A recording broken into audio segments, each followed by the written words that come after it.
Halo teman-teman, kembali lagi di channel saya Rizal Kurniawan Tutorial. Channel ini bahas tentang teknologi unboxing dan tutorial. Nah, berita datang dari peraturan Dewan Pers, yaitu dilansir dari berita online, akan dilansir dari berita dari kompas.com, yaitu akankah Perpres jurnalisme berkualitas mematikan konten kreator. Jelasannya yaitu, di era digital saat ini, informasi semakin mudah didapatkan, tidak hanya lewat media mainstream namun juga media sosial. Tak jarang pesatnya arus informasi lewat media sosial rentan penyebaran berita hoax.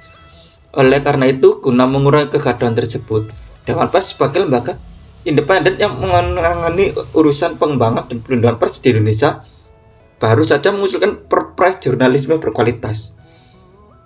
Permintaan tanggung jawab ini sendiri dilatar belakang oleh platform digital yang mendapat keuntungan lebih banyak dibandingkan perusahaan media. Bahkan ada perusahaan aplikasi agregator atau pengumpul berita yang dapat keuntungan dari berita-berita dikumpulkannya tanpa adanya bagi hasil. Harapannya, dengan adanya Perpres ini, perusahaan platform digital bisa mendukung jurnalisme berkualitas. Salah satunya dengan dengan pemberian royalti atas berita-berita ditampilkan. Rencana Perpres jurnalisme berkualitas. Kini rancangan Perpres itu sudah diserahkan ke Sekretariat Kabinet dengan membahas 3 isu utama. Pertama, soal berkaitan dengan kerjasama bisnis yang B2B atau business to business. Kedua, soal data. Ketiga, algoritma platform digital. Ini saja rancangan terbaru yang sudah tinggal menunggu ditandatangani untuk disahkan itu sudah tersedia untuk publik.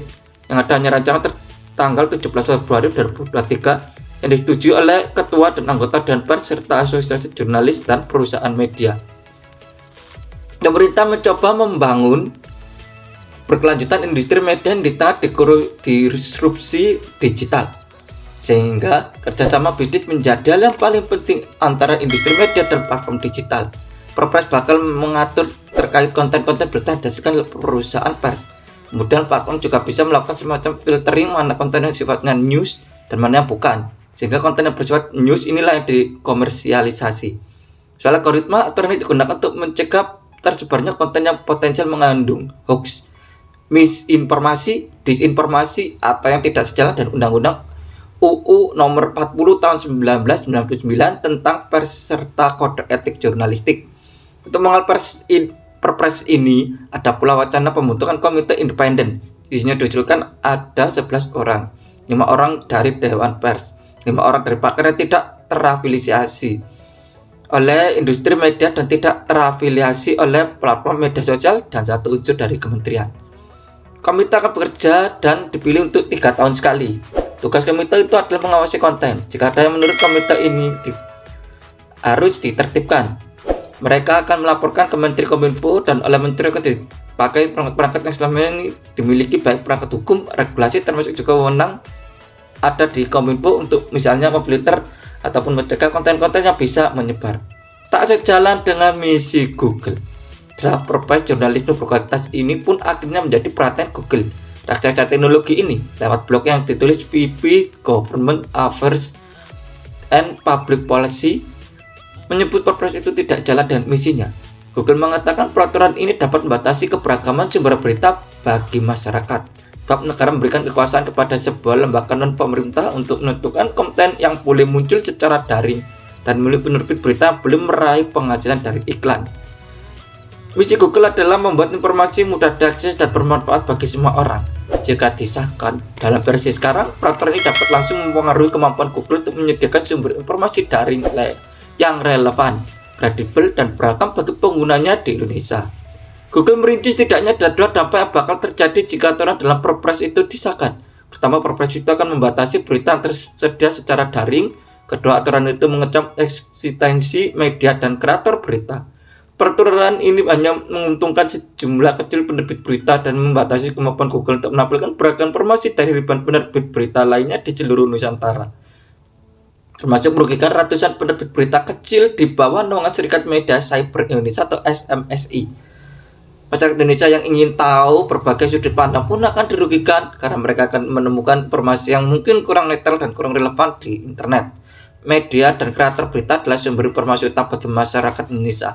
Tujuan awal peraturan ini adalah membangun industri berita yang sehat, tapi versinya yang terakhir diusulkan malah mungkin berdampak buruk bagi penerbitan kreator berita yang sedang bertransformasi dan berinovasi. Kekuasaan baru yang diberikan kepada sebuah lembaga pemerintah yang dibentuk oleh dan terdiri dari perwakilan Dewan Pers hanya akan menguntungkan sejumlah penerbit berita tertentu dengan membatasi konten yang dapat ditampilkan di platform Google. Aturan sedikit berbeda dengan Australia dan Kanada. Perbedaan aturan yang bakal diterapkan di Indonesia memiliki perbedaan dengan Australia dan Kanada. Kedua negara itu sudah menekan aturan sejenis. Perbedaan yang paling jelas terlihat adalah soal algoritma. Kedua negara tersebut tidak ikut campur dalam urusan algoritma. Hanya saja dalam aturan yang telah dibuat harus ada kesepakatan bagi hasil antara perusahaan media dan perusahaan platform digital. Di samping itu, ada pula pendapat lain yang menyebut aturan itu juga akan meminta pihak platform untuk memfilter konten sesuai kode etik jurnalistik. Padahal seharusnya urusan itu ada di tangan Dewan Pers. Perlu perbaikan sebelum disahkan. Beberapa perwakilan asosiasi jurnalis dan perusahaan media menyarankan ada beberapa poin dalam aturan tersebut yang masih perlu dibenahi. Jangan sampai ada celah yang akhirnya malah menimbulkan kerugian. Meskipun belum melihat utuh isi draft Perpres itu, bagi awak media, saya pun berharap demikian. Sejajar aturan dan tujuan awalnya, dan pastikan jangan sampai para kreator yang membuat konten di luar produk jurnalistik ikut terimbas. Saya sendiri juga terketir kalau sampai kreator juga terimbas.